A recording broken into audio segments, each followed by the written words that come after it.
सबका आपके अपने रुद्रा वैदिक एस्ट्रो चैनल पे स्वागत।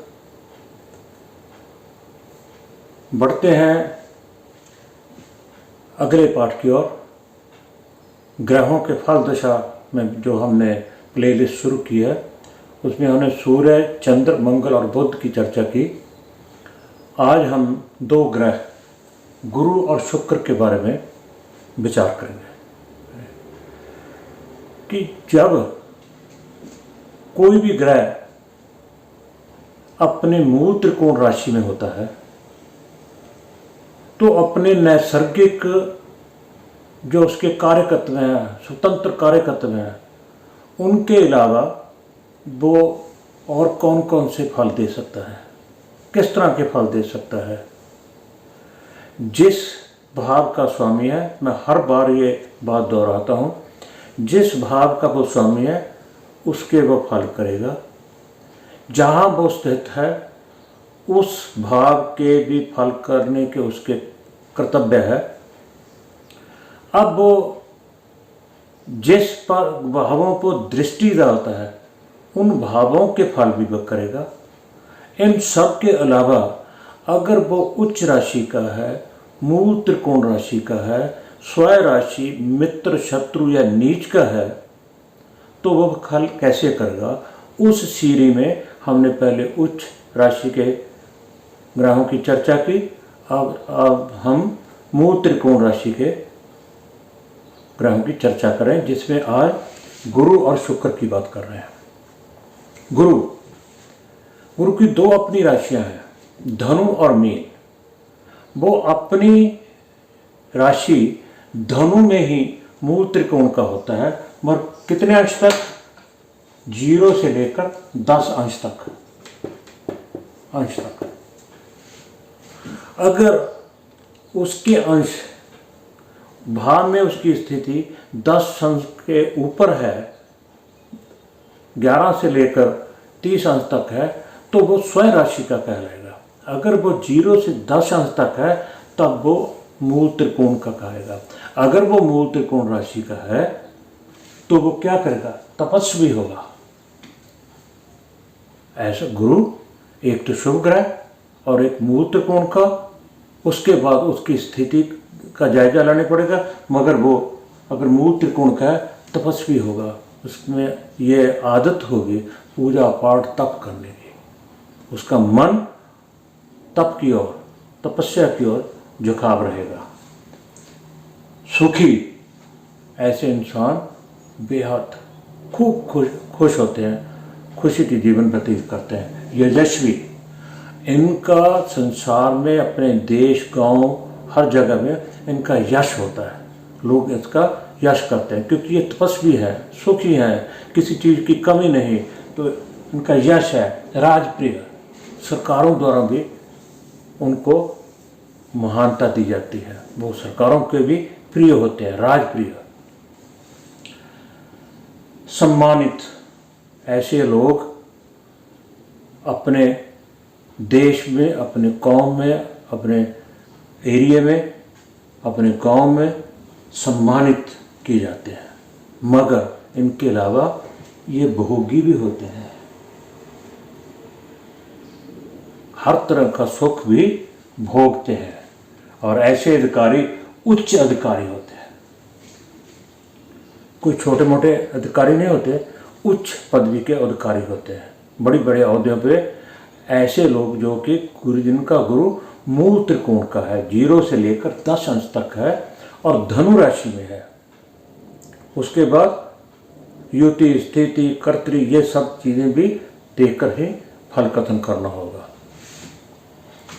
परम बुद्धिमान, ऐसे लोग बुद्धिमान ही नहीं परम बुद्धिमान होते हैं।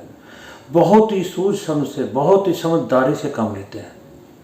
जो भी उन्होंने बात कहनी है, किसी को राय देनी है या कुछ करना है, बड़ी बुद्धिमत्ता के साथ वो निर्णय लेते हैं, परम बुद्धिमान होते हैं। नगर मठ का स्वामी है। ऐसे लोग अपने गांव, अपने शहर, अपने प्रांत, स्टेट के मुखी भी होते हैं। या फिर अगर उनका ध्यान परमात्मा की है, तपस्या में है, तो किसी न किसी मंदिर मठ के स्वामी भी होंगे, वहाँ के उच्च अधिकारी भी होंगे, उच्च पदवी पे भी होंगे, जिनको लोग मानेंगे, महाराज कहेंगे, बुद्धिमान है नहीं, और सम्मानित है, तपस्वी है, यशस्वी है। तो ऐसे लोग नगर या कहते मठ, मंदिर, मस्जिद जो भी है, उनमें ये स्वामी, उनके ये स्वामी हो गए। तो एक बार फिर देखते हैं तपस्वी, ऐसे लोग क्या होते हैं जो मूल त्रिकोण के होते हैं? तपस्वी, सुखी, यशस्वी, राजप्रिय, सम्मानित, परंतु भोगी भी होते हैं, उच्च अधिकारी, परम बुद्धिमान, नगर या मठ के स्वामी होते हैं। आप इन शब्दों का स्क्रीनशॉट भी ले सकते हैं, है ना? मैं इसीलिए रिपीट करता हूँ, कई बार पढ़ने में दिक्कत आती है। राइटिंग मेरी ऐसी है, मेरी मूल भाषा जो पंजाबी, मैं हिंदी में कर रहा हूँ, यही बहुत है मेरे लिए। शुक्र, शुक्र की दो राशियां हैं, वृष और तुला। ये अपनी तुला राशि में 0 से लेकर 5 अंश तक अगर हैं तभी मूल त्रिकोण के हैं। ये नहीं भी तुला राशि में बैठा है 6 डिग्री का, 7, 8, 10 डिग्री का है, वो अपनी स्वयं राशि का तो हो सकता है ना, मगर मूल त्रिकोण राशि का नहीं है, क्योंकि बहुत कम है अंश, 0 से लेकर 5। ये नहीं भी होंगे, नहीं, बहुत लोगों के मूल त्रिकोण के होते हैं शुक्र, वो जो कि 0 से लेकर 5 अंश तक रहते हैं तुला राशि में। तो ऐसे लोग जो है, उनका ये जो ग्रह है ना, उनका स्वभाव कैसा होगा, ग्रह कैसे उनको फल, शुक्र का फल कथन करना है उस ऐसे जातकों के लिए, अनेक पुरस्कारों वाला। ऐसे लोग, ऐसे जातक बहुत क्षेत्रों से अपने पुरस्कार प्राप्त करते हैं, अनेक तरह के इनको पुरस्कारों से सम्मानित किया जाता है ऐसे लोगों को। मगर स्त्रियों का प्रिय, सुंदर होगा, खूबसूरत होगा और स्त्रियों का प्रिय होगा, बहुत ही चाहने वाली होंगी औरतें इनको, ऐसे इंसानों को। ये जरूरी नहीं कि काम के बस, इनके जो अपने निजी कार्य हैं, जो संसार की भलाई के पुरस्कार कहाँ से मिलेंगे? अगर वो नेक कार्य करते हैं, नेक कार्यों के लिए भी ये प्रिय होंगे, चाहे वो स्त्री हैं चाहे मर्द हैं। जगीरदार, ऐसे लोग जगीरदार होते हैं, जमीन जायदाद बहुत होती है इनके पास, खूब प्रॉपर्टी के मालिक होते हैं। वाहन, भूमि, भवन से ये सुखों वाले वाहन, अनेक प्रकार के वाहन, लग्जरी गाड़ियाँ, ये नहीं मारुति 800, बड़ी बड़ी गाड़ियाँ, लग्जरी गाड़ियाँ, वाहनों के, भूमि से, जमीन जायदाद, पहले भी क्या है, जगीरदार। भवन, कृषि वाली भूमि ही नहीं, भवनों के, बड़े बड़े भवनों के भी ये स्वामी होंगे और उनका सुख भोगने वाले होंगे ऐसे इंसान।